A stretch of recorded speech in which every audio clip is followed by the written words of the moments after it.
Hello collective, love reading po ulit tayo.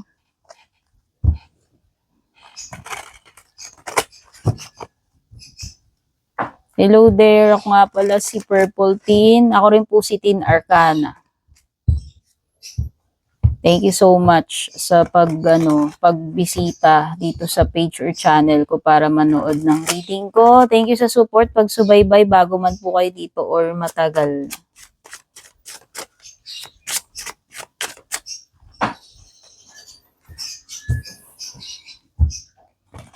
Check natin ano yung messages, mga dapat malaman dito sa connection ninyo. Kung person nakakonect mo or person on your mind.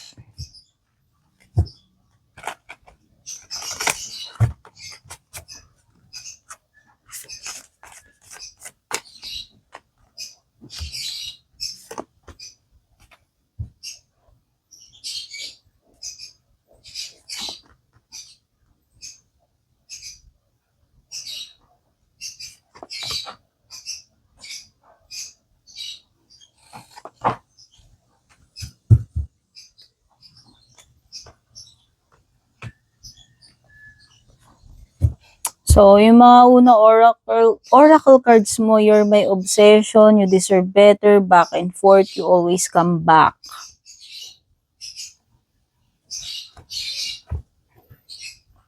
Obsession o unhealthy. Unhealthy and sobrang attachment ito. Pagiging fixated with this person.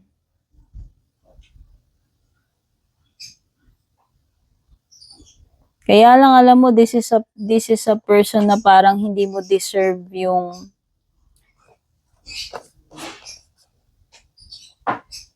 hindi mo siya deserve. Kasi parang ano siya eh.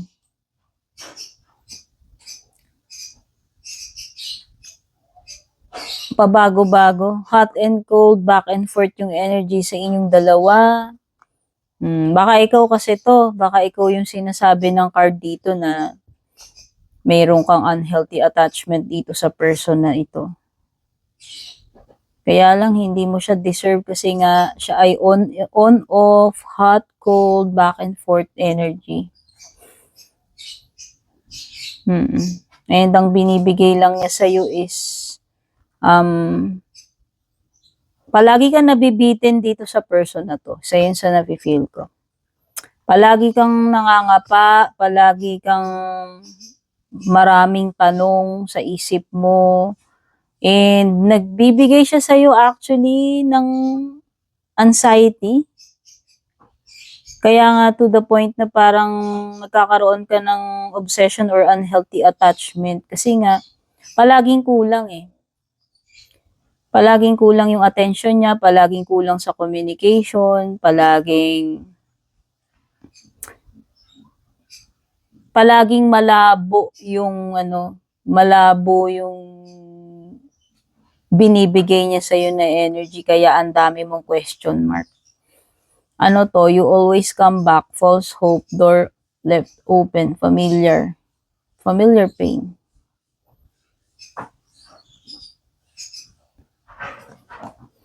Alam mo yun, yung parang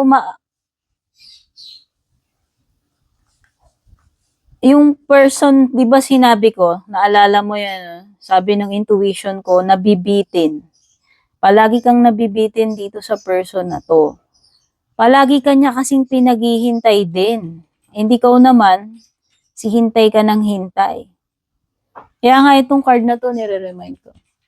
You deserve better. Self-worth. Kailangan mong, pahalagahan din naman yung sarili mo. Mabitin tong person na to eh. Para ka lang, alam mo yung natatakam ka lang tapos nabibitin ka tapos wala ka naman talagang nakukuhang reassurance sa kanya. Kaya ka unsettled, uneasy, nagkaka-anxiety, parang Christmas lights, patay sindi, minsan nandyan, minsan wala. Magpaparamdam, hindi magpaparamdam, magpapakita, hindi magpapakita. Alam mo yun, yung walang Walang malinaw na commitment. Yan yung nafe-feel ko na energy dito sa mga baraha mo. Tingnan natin. Grabe. Para ka naman PG niyan, dear, kung ganyan naman yung person mo. Parang di ko yata kaya yung ganun, Char. Hindi, totoo, promise. Chinika yung sarili. Alam nyo guys, ito yung sinabi ko sa sarili ko dati. Sinabi ko sa sarili ko na hindi ako pwedeng maging matrona or para kang bading na naghahabol ng jowa. Alam mo yun, sorry naman Sinabi ko yun sa sarili ko. No offense dun sa mga bading. Kasi di ba usually yung mga ganun, parang usually sila yung nag-e-effort eh. Hindi ko sinasabing lahat. Pero nung bata kasi ako, nakikita ko yun sa parlor, Char. Yung mga gumugupit sa akin ng badig. Wala lang. Sorry naman, baka magalit sa akin yung mga ano dito. I'm not against dun sa mga ganun. Kaya lang, yun lang siguro yung naisip ko example. Sinabi ko sa sarili ko na hindi ko kailangan bumili ng lalaki, Char. Wala lang. Alam mo yun, dignidad mo yun eh. Para bang namamalimos ka ng pag-ibig. O, di ba pelikula yun? Huwag ganun. Parang ganun yung feeling nito eh. Parang ang desperate naman ng energy na hintay ka ng hintay, nagmumukha kang, alam mo yun, nagmumukha kang ewan, kakahintay dyan sa person na yan. And tinitiis mo yun, parang kontento ka na ba dyan, dear? Happy ka na dyan? Okay ka na lang sa pagganyan-ganyan? Naku, dear, deserve mo ng someone better. Promise. Wala sa ganda, gwapo yan eh. Alam mo yun, lahat tayo deserve natin ng ano. Deserve natin ng tao na ano tawag dito? Deserve natin ng tao na kayang ibigay yung pagmamahal na binibigay natin din. Diba? Wala lang. Parang ang feeling ko kasi doon, para ka namang bumibili ng jowa. Ano to? Oh, may ghosting pa rito. Oh, hindi ko alam kung ginost ka ba neto? Ito bang current situation mo eh, hindi ka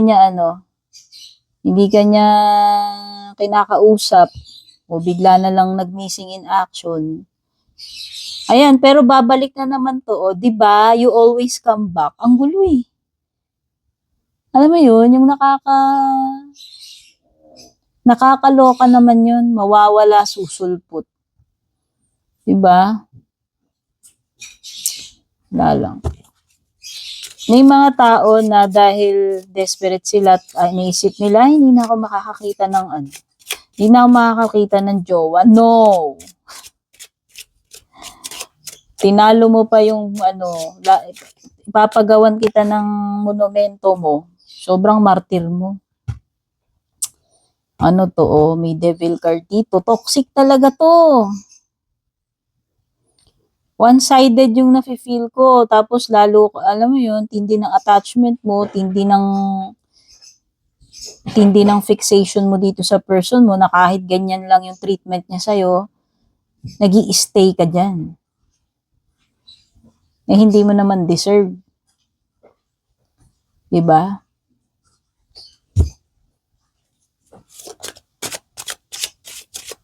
Meron din kasing may mga tao rin kasi na nagtitake advantage sila na wala silang guilt or conscience pagdating sa mga ganyan na hindi na nila sineseryoso or alam mo yun.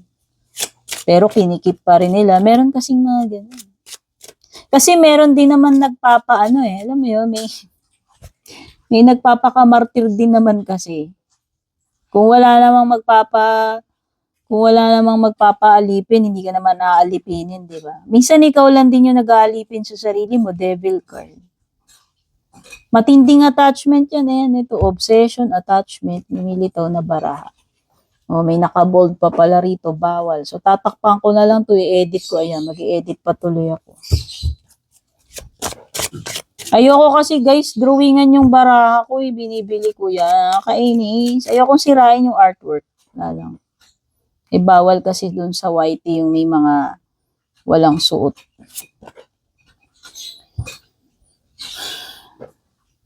Pero nakaka-sense nga ako na energy dito na babalik itong person mo after kanyang ginost. The audacity na bumalik, Char. Hindi kasi, wini-welcome mo, di ba? Aminin. Aminin mo, tinatanggap mo siya. Yun yung energy mo dyan. Makailang beses ka na niyang ginaganyan pero bumabalik siya kasi ina-accept mo siya every time. So, sorry naman, ito ay real talk na love reading. Wala akong mga pabebe reading dito. So, binibaby mo rin dir eh. Oo rin eh, binibaby mo eh. Kaya alam mo kung bakit hindi umaangat yung level of treatment niya sa'yo? Kasi ganun yung treatment mo sa sarili mo.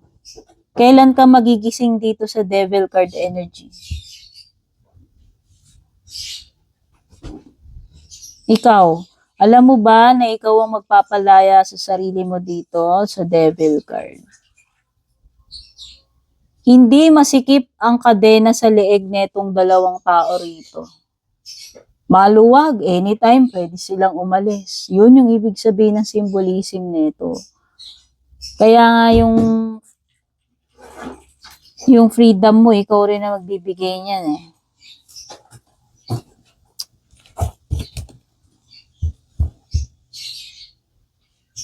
Anong sabi sa'yo ng card? Maybe you should move forward. Nangingialam yung baraha. Char. Sabi, dear, baka gusto mo mag-move forward ka na lang kaysa yung ganyan lagi yung treatment sa'yo. Paulit-ulit. Oh. Ayan, no, may maleta. Nagal sa balutan na, tas bumabalik. Or ikaw ba to? Nag-decide ka na rin ba at one point na umalis pero hindi mo kinaya? Nag-impake, andun yung maleta pero hindi naman natuloy yung pag-alis. No? Meron ganyang energy. Wala lang. Nararamdaman ko lang yung toxicity. Ako kasi yung person na ano ba talaga tayo? Diba? Pota ka, ano? Meron ba? Wala. Kasi kung wala, paano makapagsimula na rin ako ng buhay ko? Ganun lang ugali ko eh. Kahit mahal na mahal kita eh. Alam mo yun, hindi mo ko pwedeng tratuhin ng ganun lang din. Diba? Char, taray. Taray ni Purple Tea. Ano pa? Kasi isipin mo naman yun. Ano yun? Yan ba yung taong makakasama mo na? Pero hindi ko rin tinataga ako sa bato, hindi mo rin makakasama na matagal yung ganyan eh. Kasi nga, treatment niya sa'yo, ganyan lang din. Okay? Ano pa? The Tower, kailan ka magigising? Ayan yung mga card mo. Kailan ka magigising? Kailan ka magkakaroon ng tapang, lakas ng loob, manindigan sa sarili mo? Kailan ka magkakaroon ng control sa sarili mo? Nawalan ka na ng control sa sarili mo. Hinayaan mo na mag-take over yung devil card sa buhay mo. Itong pagmamahal mo, itong relationship na to, itong fixation mo dito sa person na to. Hinayaan mo na yan na lang yung mag-control sa'yo. Magdikta ng buhay mo.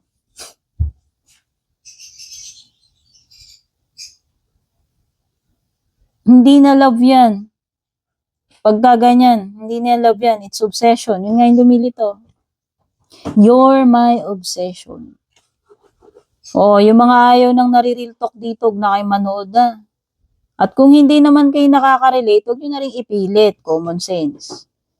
Sasabihin, hindi naman ako yan. Hindi ikaw.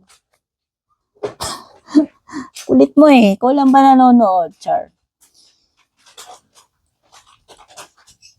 Etong reading na to, kung nakarating sa'yo to, Bakit ganito? Para magising ka na. Siguro, baka dun sa mga napapanood mo, puro mga sugar-coated fluffy, happily ever after, alam mo yun.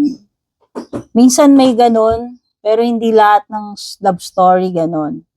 So siguro, bakit ganito to? Talagang pinadaan sa akin, siguro ako yung naging instrumento, itong reading ko na real talk, para lang magising ka na. Kasi parang card mo ginigising ka eh. Kung ikaw yung nanonood ngayon at sapul na sapul ka rito, tagus na tagus sa'yo to, para sa'yo to, baka talagang meant na makarating sa'yo tong reading na to. Hindi kanya mahal, hindi kanya pinapahalagahan. Ito yon nagsasabi nun. Kaya kahit gaano siya ka-importante sa'yo, ka-special, kahit gaano mo kamahal yan, anong saysay nun kung one-sided lang yun? Magiging masaya ka ba? Tanungin mo sarili mo, tanungin kita. Ikaw, na-enjoy mo ba yung ganyan treatment? May peace of mind ka ba? Wala nga eh. Nararamdaman mo ba na pinahalagaan ka niya? Ganyang lang, on-off, tira-tira lang yung niya. Yung binibigay niya sa yung oras, attention, treatment. Tower, you keep on ignoring the red flags. Tower reverse. You keep on delaying the redirection na pinapadala sa iyo ni universe. Hanggang kailan yan? Alam mo, kumbaga sa sugat, tinapalan mo lang ng band-aid, pero hindi mo talaga siya ginamot.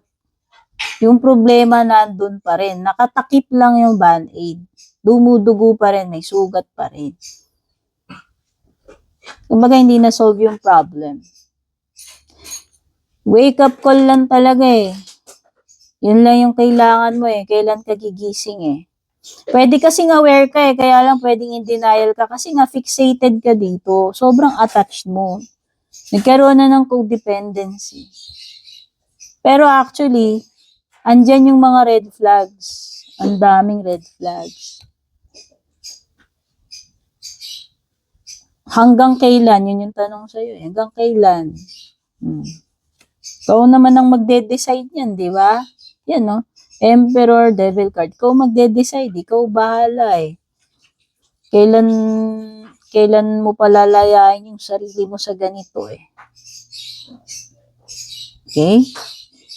Ang binibigay sa'yo neto, wrinkles, stress, anxiety, insecurity. Alam mo yon, desperation. Yun yung binibigay niya sa'yo.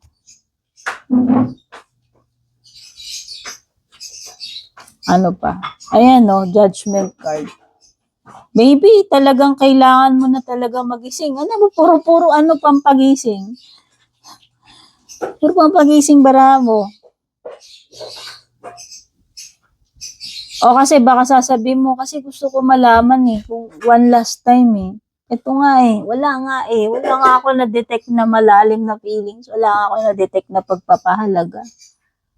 Wala nga ako na-detect na pake coming from this person. Wala nga oh, no show, no contact, no communication. Oh.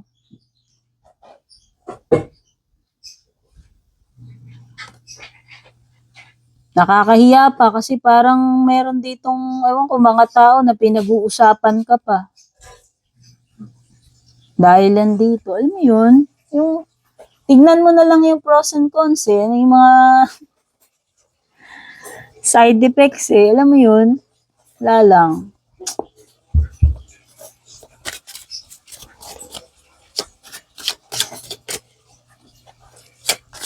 Sorry naman. Yan ang mga lumalabas. Hindi ko dadagdagan, babawasan. Kung ano yung lumilitaw dito, yan yung makukuha nyo sa reading ko. O, may nagtanong na minsan sa akin yan, pag nakita ko daw bang negative yung lumalabas, itutuloy ko daw ba yung reading? Aba, oo, syempre. Alam nga namang pipiliin ko lang, yung mga pangit di ko sasabihin, yung maganda lang sasabihin ko. Eh, para kay pa, ba't pa tayo nag-read? Eh, ang silbi nga niyan, ilabas niya lahat. Diba? Kaya may idea na kayo, pag nagpa-private reading kayo sa akin, unfiltered yan. Lahat ng dapat yung malaman, lahat ng nakikita ko, sasabihin ko. Kahit sobrang tsaka ng mga lumalabas yan, sasabihin ko yan.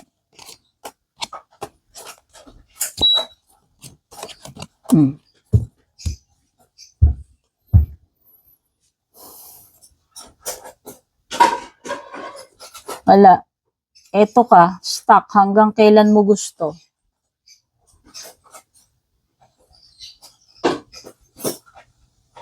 Ikaw lang din ang gumagawa ng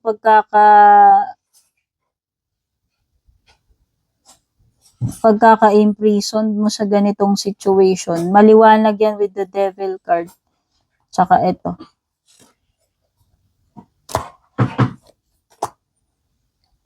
Iniisip mo, biktima ka rito. Hindi rin eh. Pwede ka na maumalis anytime eh. Mas chinu-choose mo lang kasi na ganyan. Hanggat hindi ka nakakapag-decide sa sarili mo, hanggat hindi ka nagkakaroon ng wake up dito, mananatili kang ganyan. Yun yung nafe-feel ko sa'yo.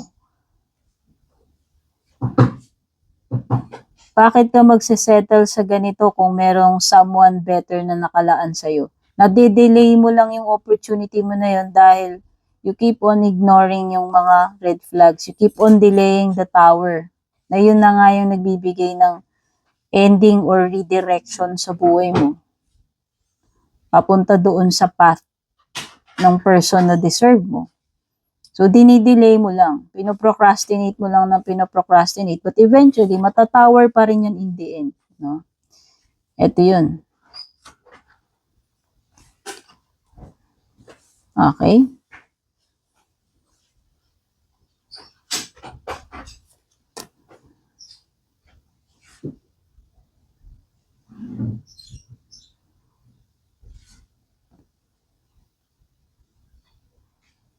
Wala eh. Iniisip mo ba may potential dito? Wala man ako nakikitang potential with the Ace of Pentacles.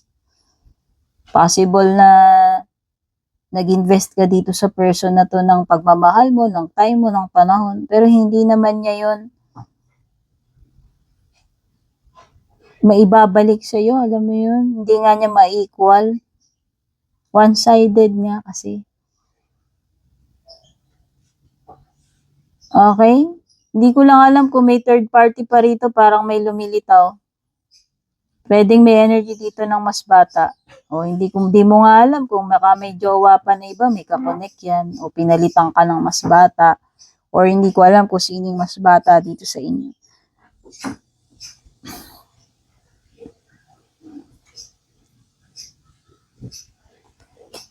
Hindi talaga nag-work. Hindi talaga mag-work. Yun yung nafe-feel ko dito sa mga cards mo.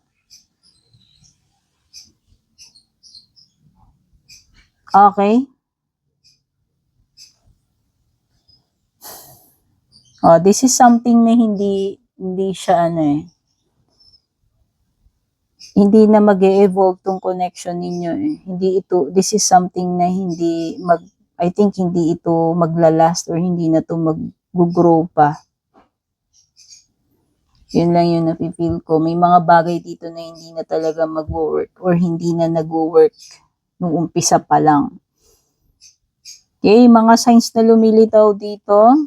Actually, pwedeng may Scorpio, Aries, Capricorn. Pero pwede rin namang may mga water. So, yan yung pinaka-reading ko sa inyo. Godspeed, babush.